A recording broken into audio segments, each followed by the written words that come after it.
راځي مړو چې کابلی پلاو در باندې خورم در باندې جوړې کوم. دومره اسانه ریسیپي ده کنه تاسو نو مده پیښور هغه شینواری کابلی پلاو نه د ادنه هیر شي دا غي خو بیل مزه ده. هغه ما چې کله ډیر زیاتې غوښه ته زړو شي وخت رايات نو زه پیښور ته لاړ شم شینواری خورم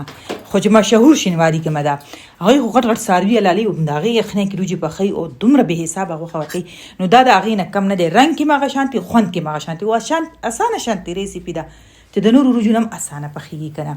نو دلته ما 3 غټ پیاز واغسته چې سونه غوړی تاسو 1 کیلو روجو تاسو وای کنه مغه مقدار کې غوړی واچوي کني یو نارمل پیاله واخلي یو نیمه پیاله په واچوي. پیاز ډېر نسور کوي دي کې پیاز لګیم زیات ټماټر پکې نه لګي نو چې پیاز داسې سور شي چې رنگ بدل کیه نو دې کې به موږ یې شیدلې غوښه واچو چې څومره غټي غوښې ټیکی وي بوټیانې وي نو دونه خدا ما ډېر غټ بوټیانې جوړې کړې وي پته نشي د دې زیاغه غوښه څنګه راچې دا او شي کې دا ډیره وړه شي چې په خشي کنه ته کا غیب شو خو خیر غوښه زیاته کم تاسو غستې شي خو 1 کیلو روجو د پاره 1 کیلو غوښه ډیره پرفیکټ ده زبردست دی. نو دلته ما په ډکن کې خو بیا دا 3 منټه پس ما وکړو دې کې ما نیمه پیاله یخني کدرې ورواچول په دې سره کولو کې.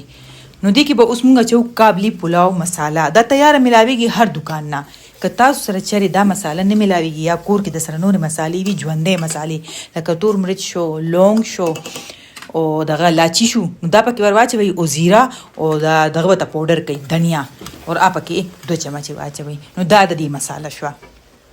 بس دې کې به اوس مونږه یخني واچو یخني په نام کې کې یخني کما وا تاسو سکلی نو زخه دې وب پکې واچوي دا یخني دونه خوند کوي کنه چې مزه لکف کې چولم نه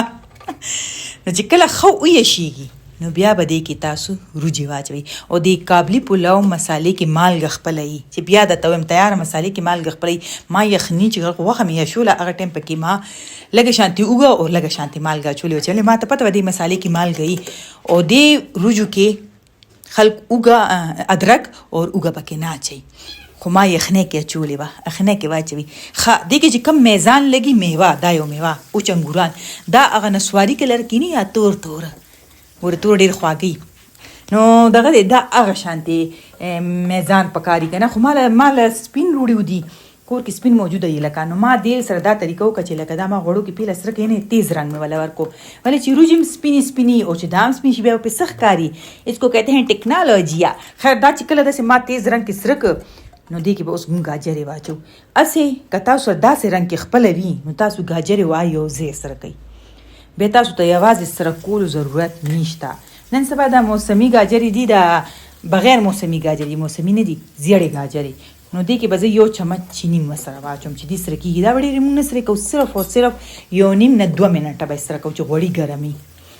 نو دې کې ما یو چمچ چینی واچول دا چینی چې دا پکې هیڅ خوږوالی نه راولي اوس به وایي چې وای په روجو کې چینی ازنه راشي اناړیان کنه پس پويږي نه به دا خبرو کې تاسو ټرائی کوي وګوري که تاسو خدا فیل کو چې پدې کې چینی وا ولې چې دا گاجر یې سي معمولی داسې شي لکه څنګه چې موسمي گاجري هغه شانته د دې ذائقه شي خنو دا مې دلته بس 2 منټه چې گاجر سری شوي همې اخوا کې به روجي دم ته تیار شوي روجي چې کلم پخوي یو غنټه مخکې خوشتوي او په تیز ګیس چې کله شوروا پکې واچوي 2 غینه او پکې اچوي په تیز ګیس پخوي او دم ضروری دی که تاسو وایي چې زمونږه